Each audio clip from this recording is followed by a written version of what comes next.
Chaitanya Haribo.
Chaitanya Haribo, Chaitanya Haribo, Chaitanya Haribo. Chaitanya Haribo,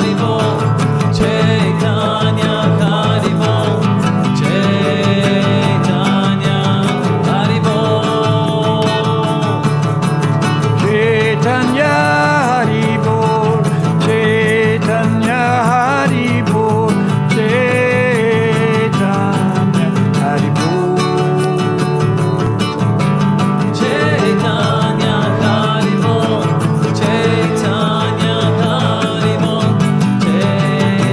Chaitanya Haribo. Chaitanya Haribo, Chaitanya Haribo,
Chaitanya Haribo.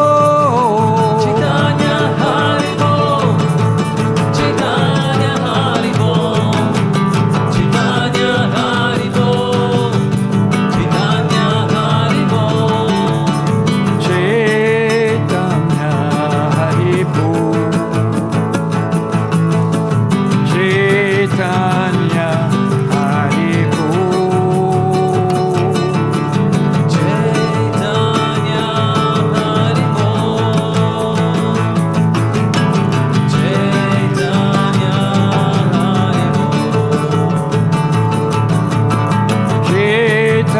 Chaitanya, Hari Bol. Chaitanya, Hari Bol. Chaitanya Haribol. Chaitanya Haribol. Hari Bol. Hari Bol. Chaitanya.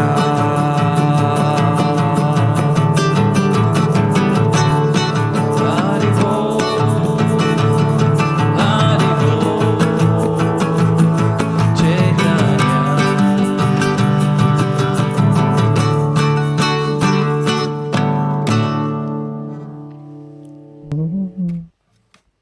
Hari Bol Chaitanya. Hari Bol Chaitanya. Okay, Ruben, thank you very much. Chaitanya, by the way, one meaning at least that I remember is living force. Yeah, that's One meaning of the word, by the way. It's very... It's living force. Yeah. And Lord Chaitanya and Lord Gauranga are the same personality. It's just two different names. So when we chant Gauranga, that's Lord Chaitanya. When we chant Chaitanya, that's Lord Chaitanya. Yep. Just two different names. So sometimes people think it's two different people, but no, it's the same. Yeah. So thank you all for being with us for one more Breaking Trail episode. Thank you, Balakia, for... Yeah, thank you, Ruben. We thank Slava as always for his background workings. Yeah. Yeah. Maybe I should get myself a Slava here as well, it looks like. I gotta talk to him. But yeah, Yeah. he can maybe help me a bit. Okay. Thank you. Yeah. So just always try to accept and understand. This is not anything to do with sectarian belief systems.